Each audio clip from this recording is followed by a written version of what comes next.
the 30th of June, 2022. Princes Highway, Dandenong South. The last red Australian-built ACCO rolls off the line at Iveco Trucks Australia after 70 years to the year. The hooter sounds. Doors lock.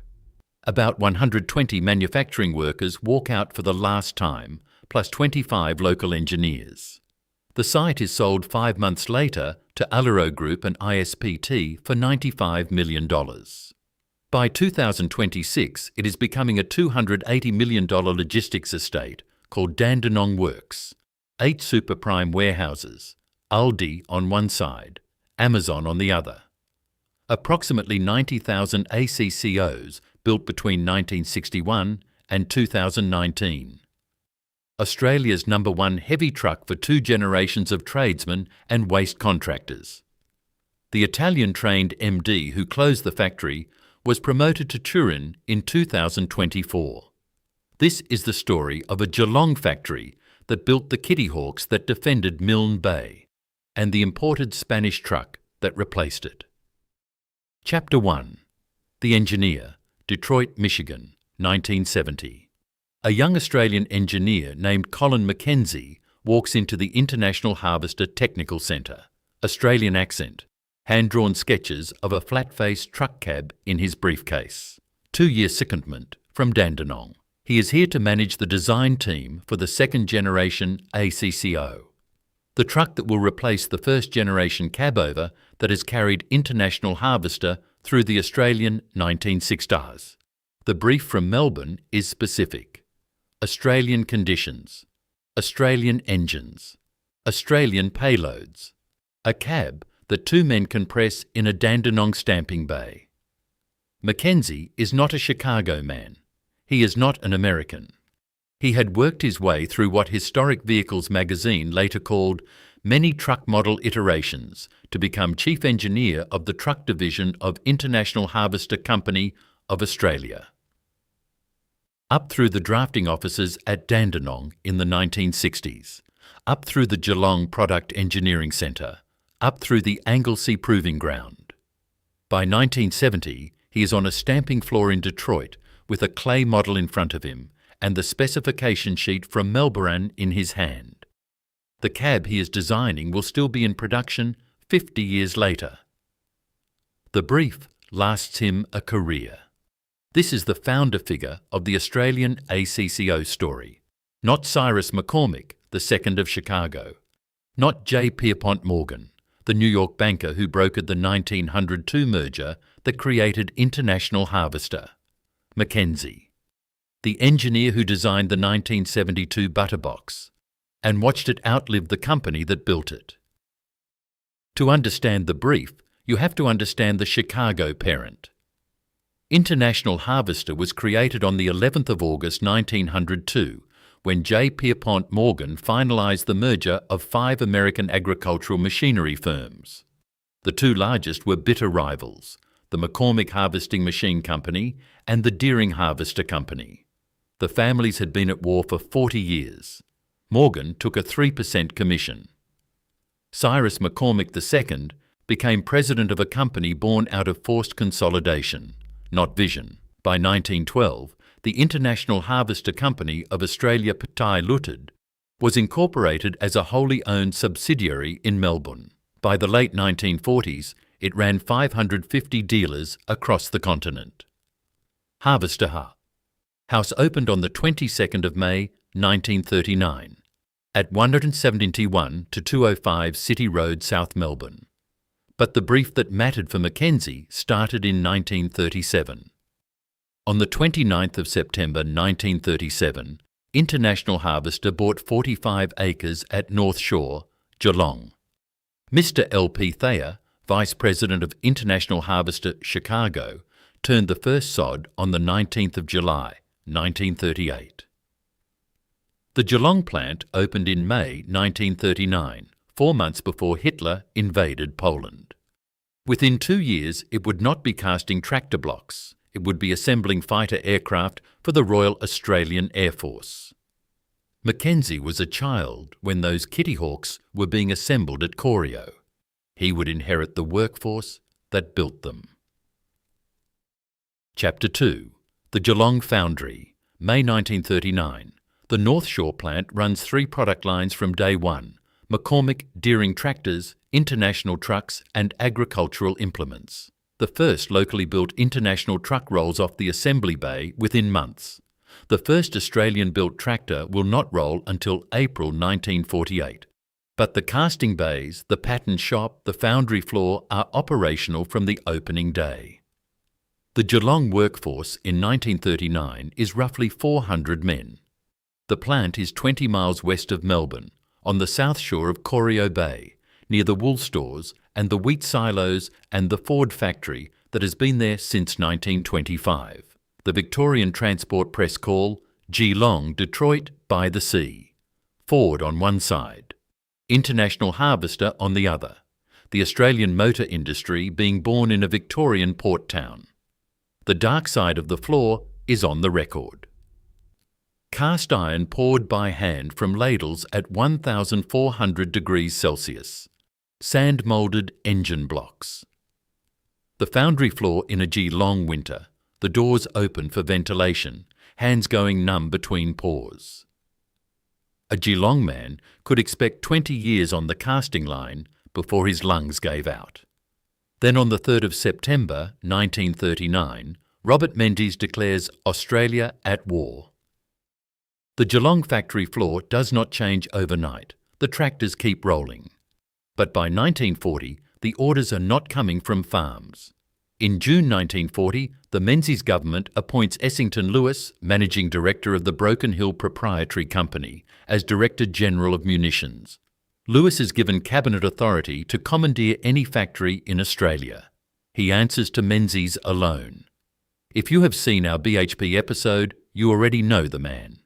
The mining executive who turned Newcastle and Port Kembla into Australia's war machine.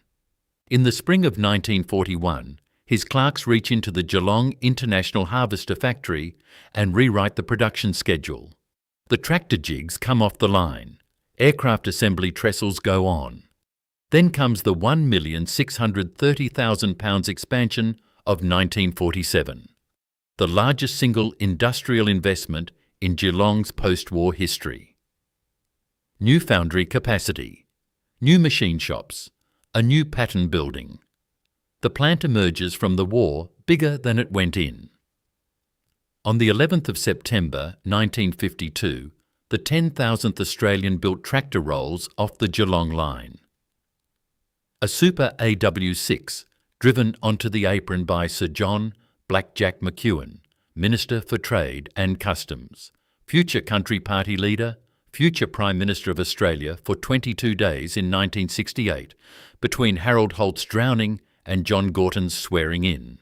McEwen climbs onto the tractor, smiles for the photographers, drives it across the apron in front of 2,000 Geelong workers and their families. The man who would later run the country was photographed driving an International Harvester tractor built by Essington Lewis's. Lewis's wartime workforce. That is the scale of what was happening at North Shore by 1952.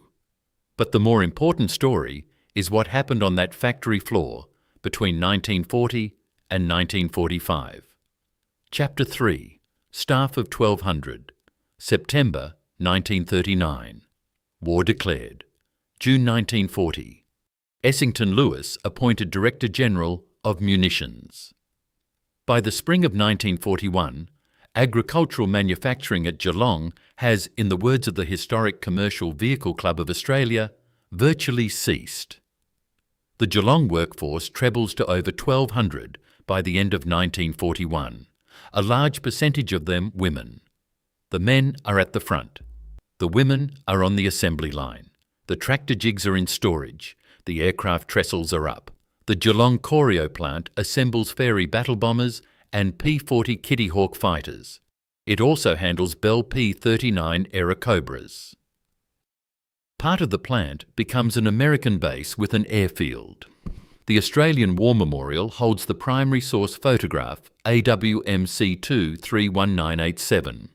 The caption, verbatim, Geelong Vic, A-22 Fairey Battle Aircraft, L5471 of the RAAF, flying over the International Harvester factory, where these aircraft were assembled on arrival from England. Read that again. The factory that built Australia's tractors was, in 1941, the factory that assembled the bombers of the Royal Australian Air Force. The eyewitness account survives. Peter Champion de Crespigny, a schoolboy at Geelong Grammar in 1941 to 1942, wrote in his memoir verbatim, "I rode my bike past the Corio Whisky Works and was delighted to see a number of Kitty Hawk, Aero Cobra and Buffalo aircraft. All fighter aircraft were obviously being assembled at the works and then flown out for active service. The area was full of US security guards, all equipped with rifles. A boy on a bike. A factory full of fighter planes, American military police with rifles patrolling the fence line. Why it matters. In August and September 1942, the Japanese South Seas Force lands at Milne Bay on the eastern tip of Papua New Guinea. The plan is to overrun the Allied airstrip and open a corridor to Port Moresby. From Port Moresby, the bombers can reach the Australian mainland. The garrison at Milne Bay is the Australian 7th Infantry Brigade, supported by No. 75 and No. 76 squadrons of the Royal Australian Air Force. The RAAF aircraft are P-40 Kitty Hawks. They strafe the Japanese landing barges. They strafe the infantry. They strafe the supply dumps. The Australian infantry counterattacks. The Japanese commander, Rear Admiral Mitsuharu Matsuyama, Yasuniwa, orders evacuation on the 5th of September 1942. Milne Bay is the first major land defeat of the Japanese in the Pacific War. The Kitty Hawks of 75 and 76 squadrons made it possible, and the Kitty Hawks were assembled on arrival from America at the International Harvester factory at Corio. The factory that built Australia's tractors built the fighters that helped stop the Japanese advance toward Australia. The men assembling those Kitty Hawks were men in their 50s and 60s, too old for the front line.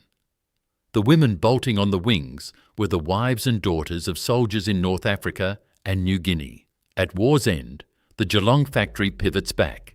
The aircraft trestles come down. The tractor jigs come out of storage. The 1,200 workers, the women, the foundry hands, the returned servicemen, most of them go home or into other industries. The factory begins building Farmall M tractors in July 1948. The North Shore woman who had assembled the wings of the fighters that flew at Milne Bay was, by 1948, expected to return to her kitchen. The Australian Army does not forget what it watched the Geelong workforce do. Chapter 4. Dandenong.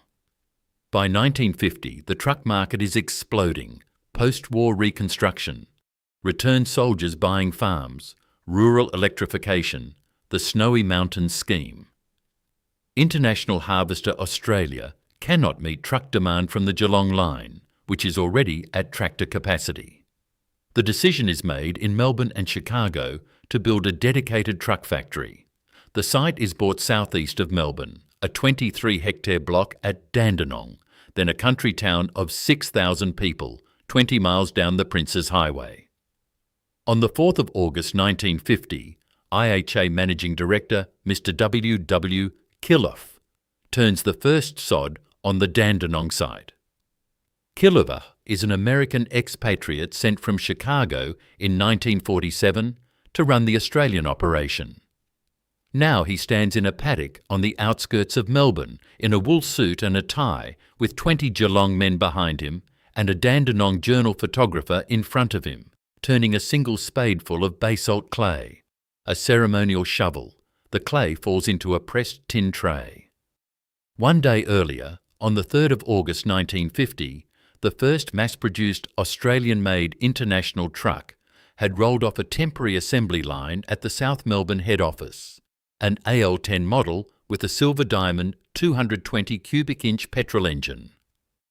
R.G. Casey, Minister for National Development in the Menzies government, The same R.G. Casey, who would later in 1960 become Baron Casey, climbs into the cab for the photographers and drives the AL10 off the apron at City Road. Construction at Dandenong moves fast. The first trucks come off a partial Dandenong line in February 1952.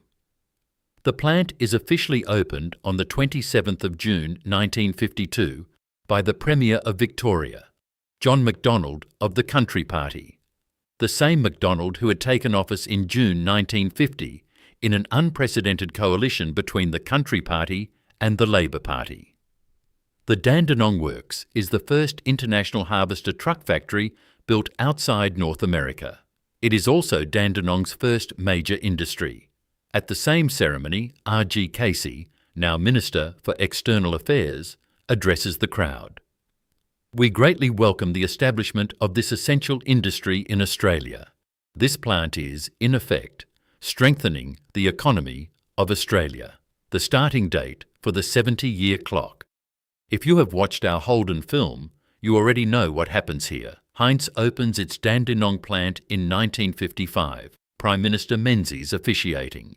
General Motors Holdens builds its Dandenong line from 1956. The three factories form the Dandenong Big Three. Between 1948 and 1959, Dandenong's population leaps from 6,000 to nearly 30,000. Many of the new residents are European migrants, Italian, Greek, Yugoslav, Maltese, German, Polish, drawn by the factory wages. The Dandenong Industrial Corridor along the Princes Highway becomes one of the most concentrated manufacturing zones in the Southern Hemisphere. 3 factories, 6,000 jobs at peak. A whole town built on the assembly line. Holden's Dandenong line will die in 1991. Heinz in 2000. International Harvester will be the last of Dandenong's Big Three left standing. Until 2022. Chapter 5. The Butterbox. The Australian Army has been watching the Dandenong line since 1953. They want a 4x4 medium truck designed for Australian conditions. International trucks. Australia at Dandenong wins the contract. In 1959, the first 15 Mark I trucks are handed over to the Army. They are designated AAO, Australian A-Line Cab Over, because they are built on the A assembly line at Dandenong. The Army calls them the Australian No.1 range.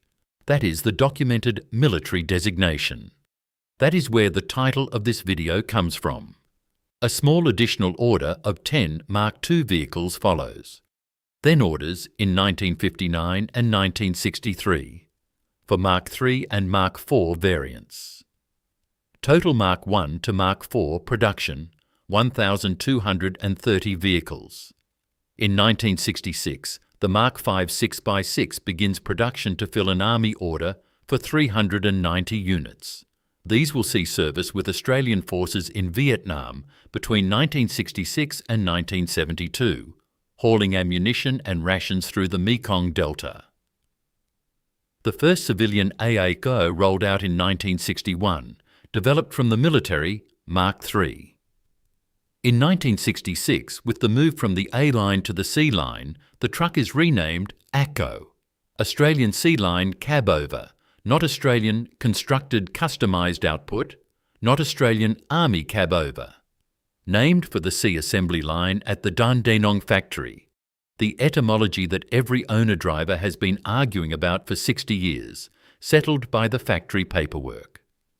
Then 1972, the iconic cab shape, known throughout Australian trucking as the Butterbox, is introduced.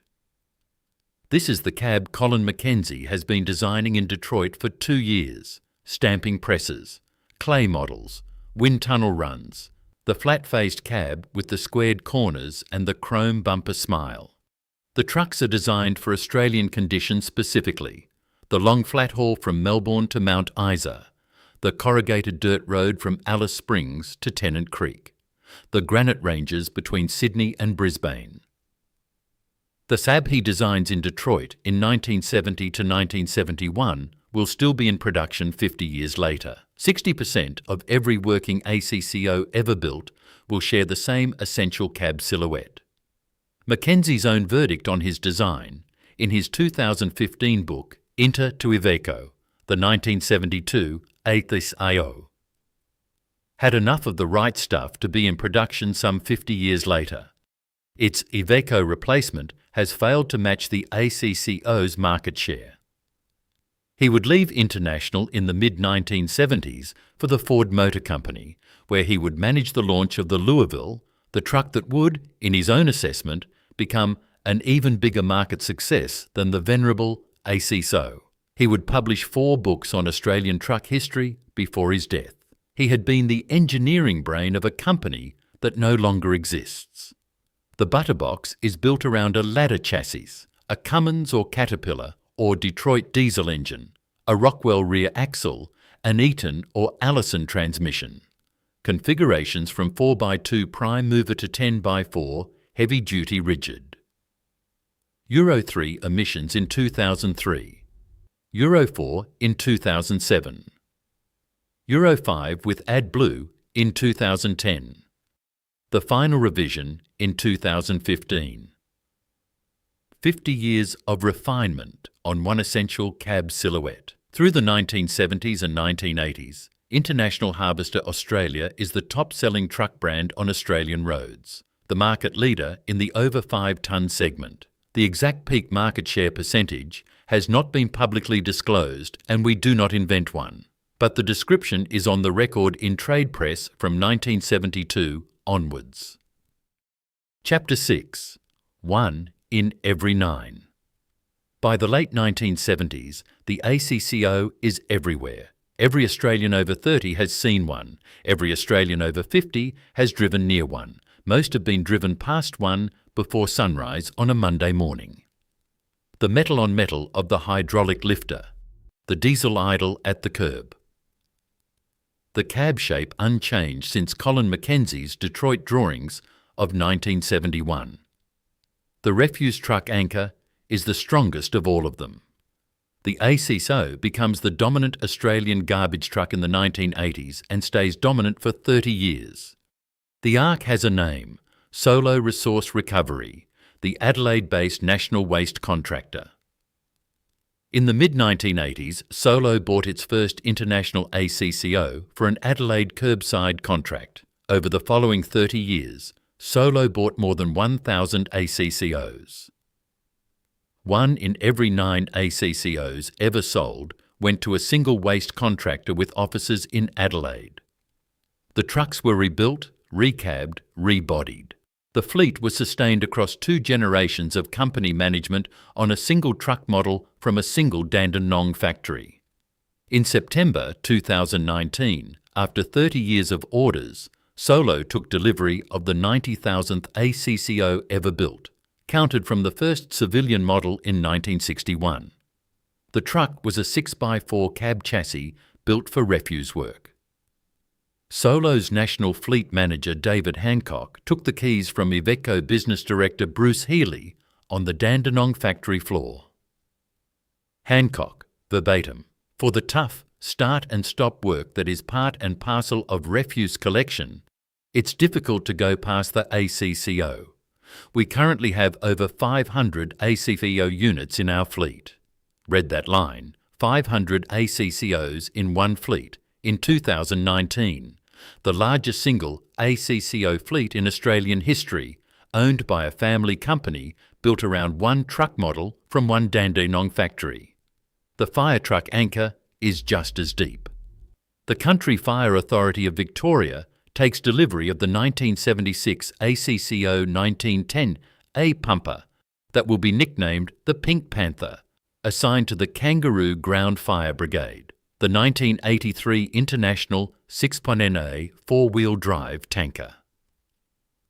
The C1610 and C1310 tankers across Central Victorian brigades. On Black Saturday, the 7th of February 2009, more than 50 CFA tankers are deployed in the worst bushfire disaster in Australian history.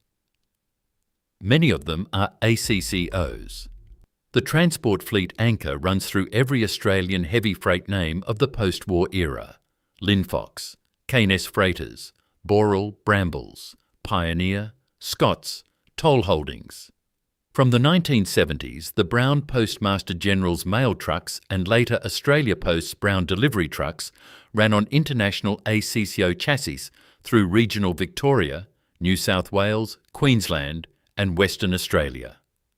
Across all categories combined, the trade press by the late 1990s was estimating that the ACCO ran in approximately 1 in every 9 working Australian heavy vehicle fleets.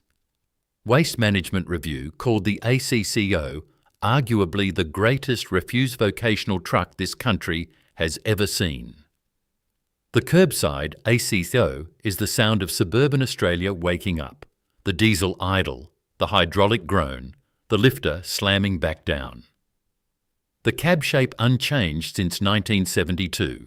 If you grew up in any Australian suburb after 1980, you heard a solo ACCO before you got out of bed on Monday morning. You smelled the diesel, one company, one truck, 1,000 units across 30 years, the most loyal customer Iveco ever had. But in 1982, the foundation underneath the brand was already cracking. Chapter 7. The First Warning, 1979. The Global International Harvester Company is hemorrhaging cash. A 6-month strike by the United Auto Workers at the Indiana truck plant takes the parent to the brink. Then the early 1980s recession. Then the Volcker interest rate shock. Then the United States farm debt crisis. Between 1979 and 1985, the parent in Chicago loses more money than it had earned in the previous half-century. Newspapers in the American Midwest call it the second collapse of American agriculture. Australia gets hit early. By 1982, the Australian operation is in serious trouble. A receiver manager is appointed under a scheme of arrangement. The Australian arm is renamed International Trucks Australia and effectively cut loose from Chicago.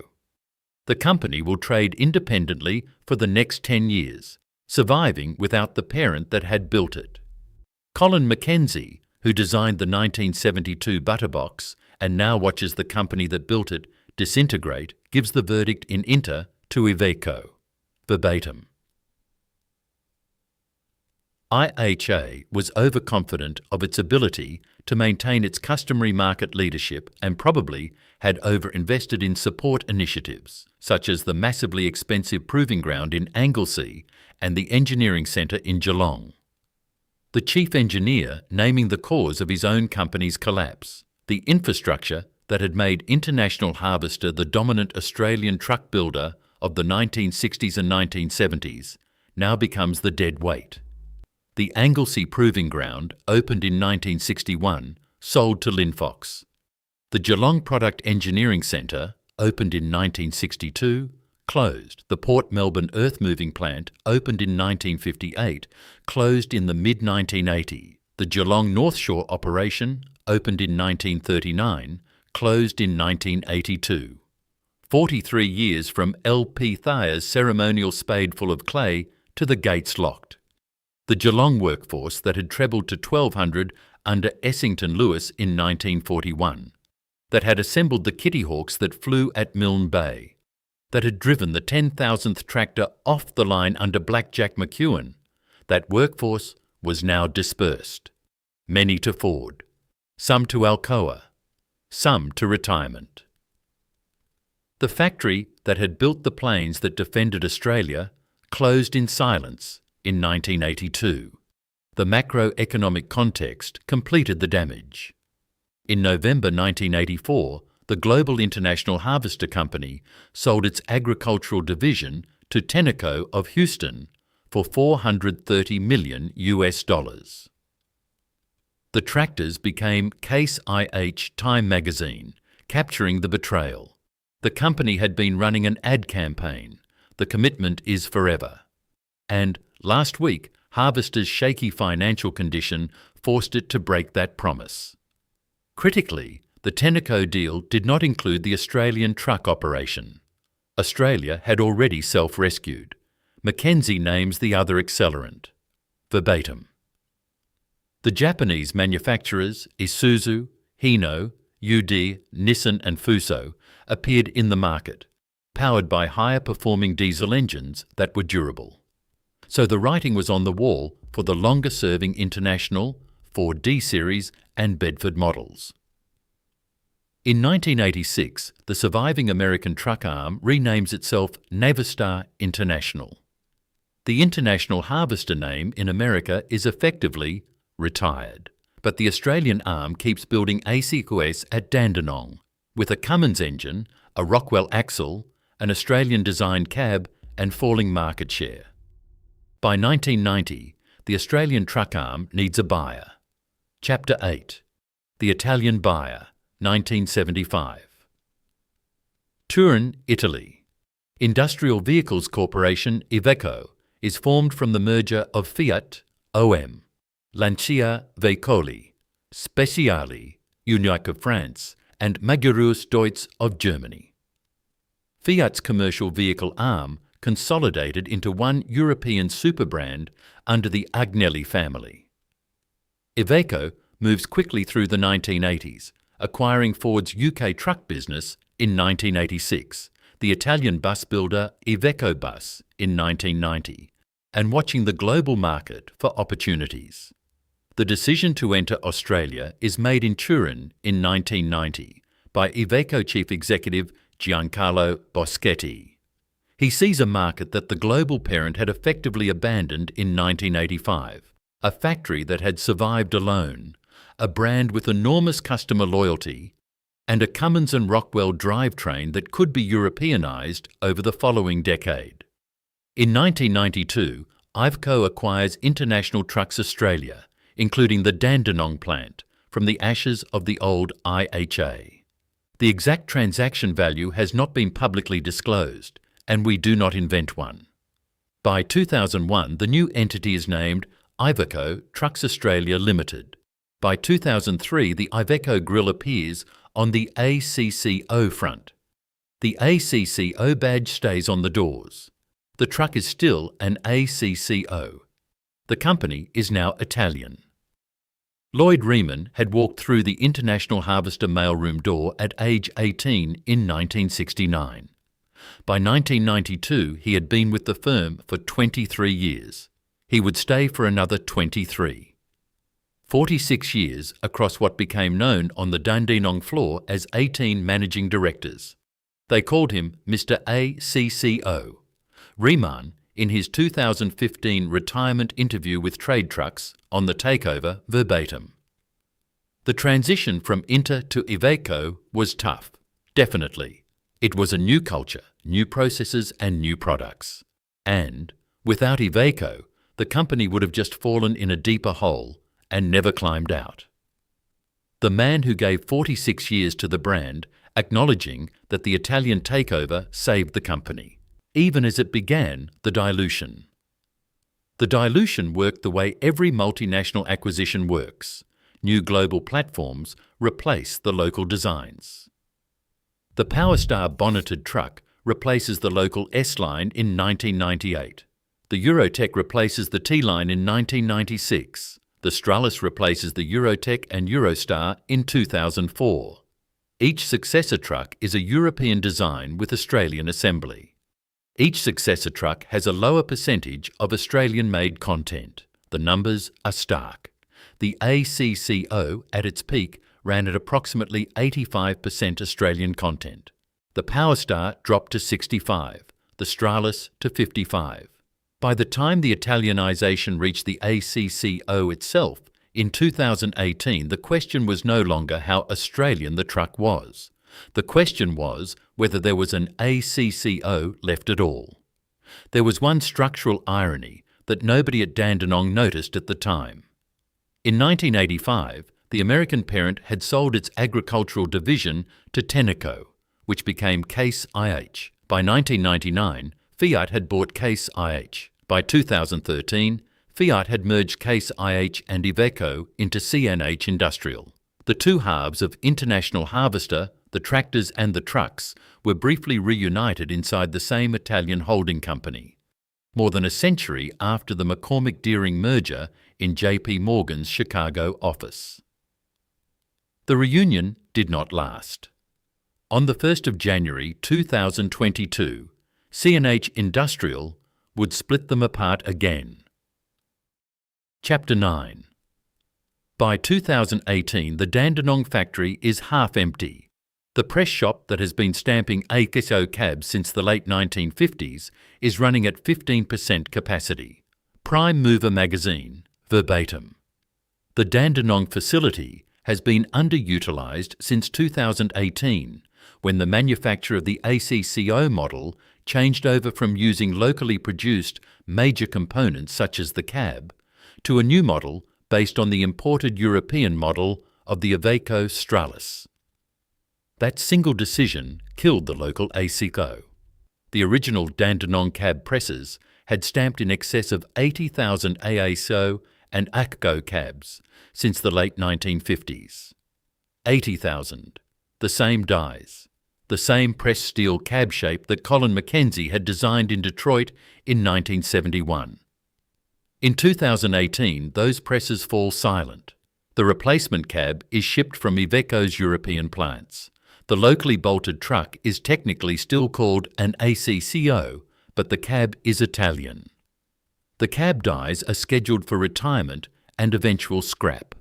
In September 2019, the 90,000th ACCO rolls off the line and is delivered to Solo Resource Recovery. Iveco Business Director Bruce Healy hands the keys to David Hancock, Solo's National Fleet Manager, at a ceremony on the Dandenong factory floor. Photographers from Owner-Driver and Fully Loaded. A red ACCO with the production number stickered to the windscreen. Healy, on the milestone, verbatim. The ACCO is an Australian transport industry icon and has proven to be a real survivor, as its longevity and high production numbers will attest. The ceremony marks 58 years from the first civilian ACCO in 1961. 2 months later, in November 2019, a different ACCO rolls off the same line, bright red, 6x4 cab chassis. Euro 5 emissions. AdBlue diesel exhaust fluid system. It is the last Australian-designed Euro 5 ACCO ever built. The press shop that stamped its cab will not stamp another one. The truck is built. It is parked in the Dandenong storage yard. Then it is moved to a covered shed. Then it is forgotten for nearly 4 years. In 2020, the Stralis-based replacement ACCO launches. The trade press verdict is brutal. Wasn't able to emulate the sales success of its predecessor.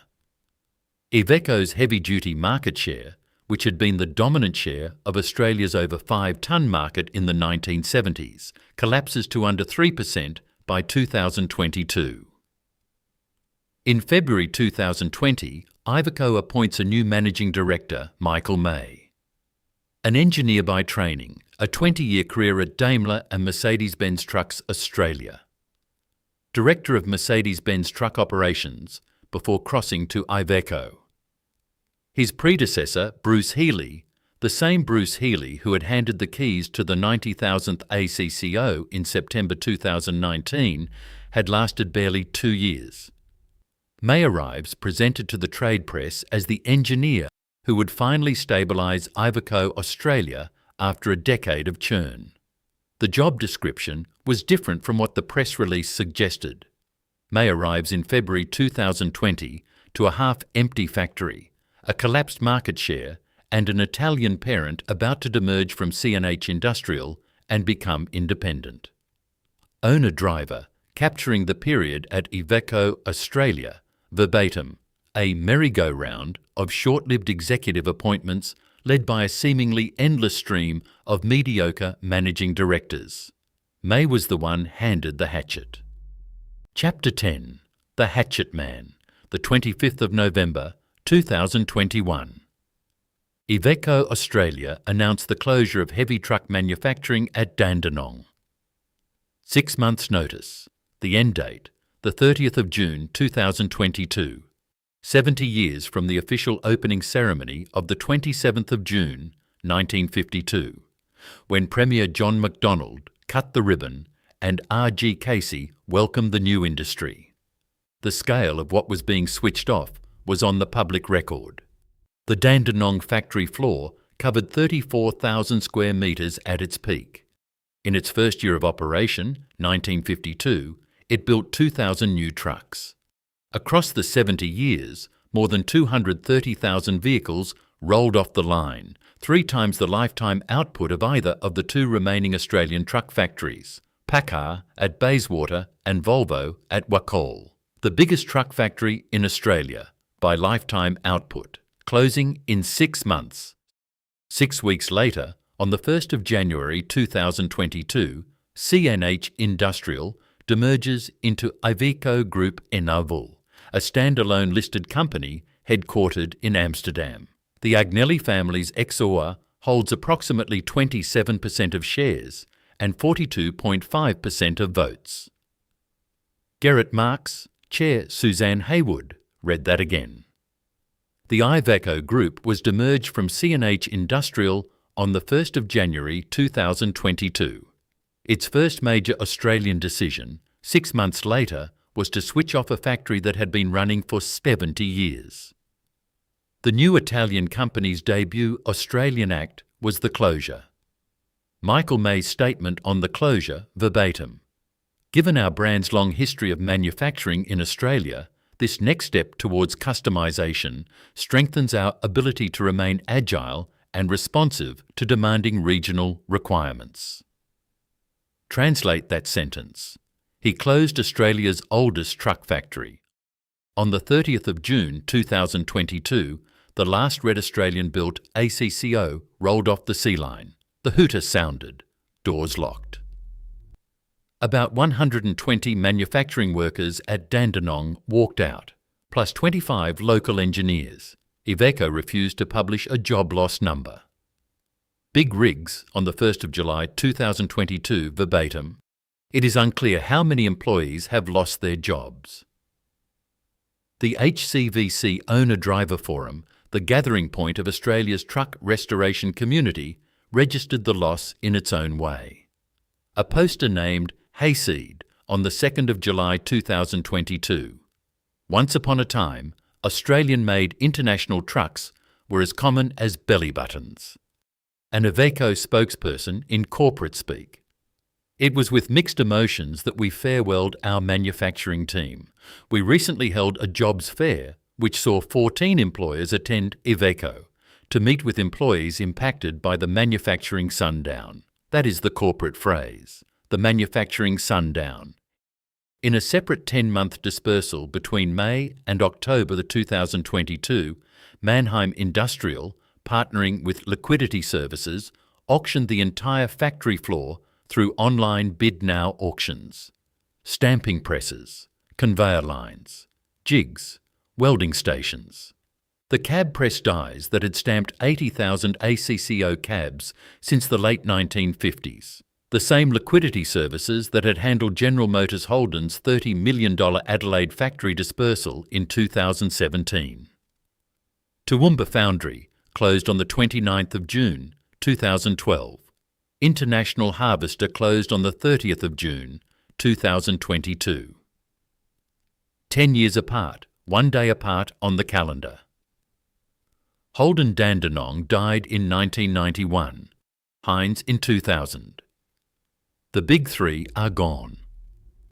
In 2024, Michael May was promoted to Italy. He left Australia to take over Iveco's GATE, Green and Advanced Transport Ecosystem, based in Turin. Glenn Dyer replaced him. The man who closed Australia's oldest truck factory ascended to Italy. Chapter 11. What Remains? Stand on Prince's Highway, Dandenong South, in 2026.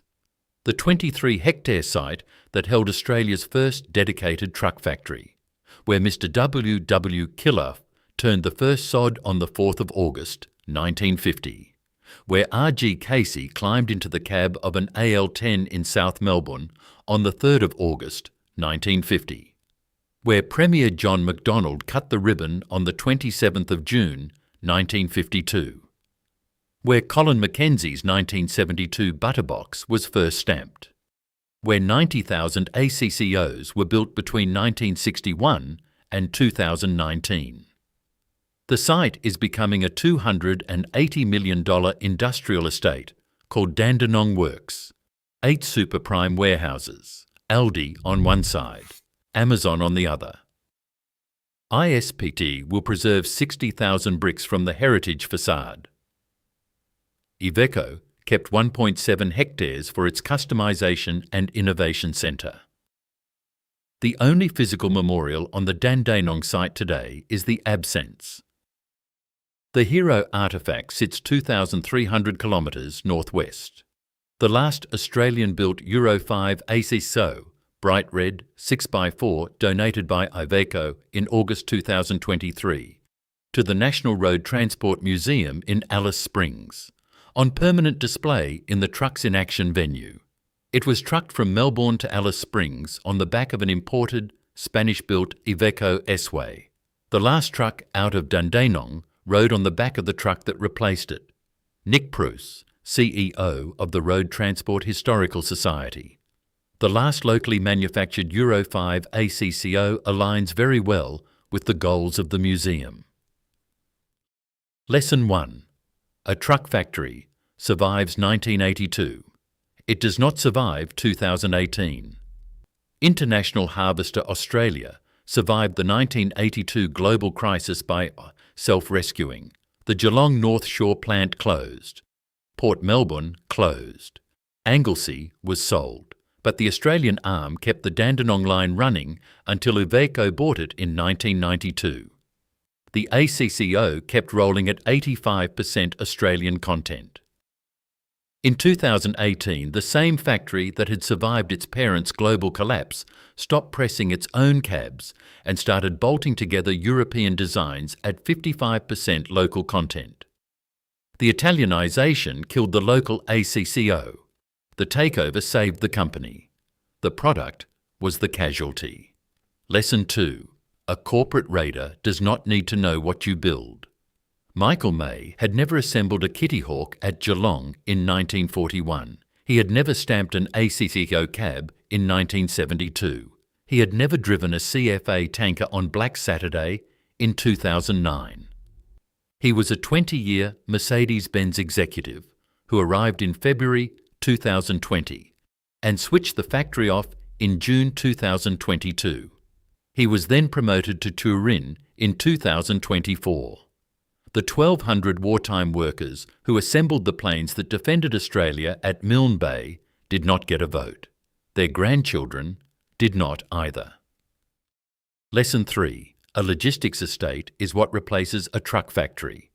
Holden left Dandenong in 1991, Heinz in 2000, International Harvester in 2022. The Dandenong Works logistics estate is rising on the International Harvester ground, Aldi on one side, Amazon on the other. The trucks that deliver into those warehouses are imported. Read that again. A Dandenong factory that built the trucks is now being replaced by warehouses for trucks built somewhere else. The 30th of June, 2022. Princes Highway, Dandenong South. The last ACCO rolls off after 70 years. By December, the site is sold for $95 million. In a museum in the desert at Alice Springs, a bright red Euro 5 ACCO sits on permanent display, trucked there in August 2023 on the back of an imported Spanish Iveco S-Way. The last truck out of Dandenong rode on the back of the truck that replaced it. The Geelong factory built the Kitty Hawks that stopped Japan at Milne Bay. The Dandenong factory built the ACCOs that built suburban Australia. The warehouses that replace them deliver imported trucks.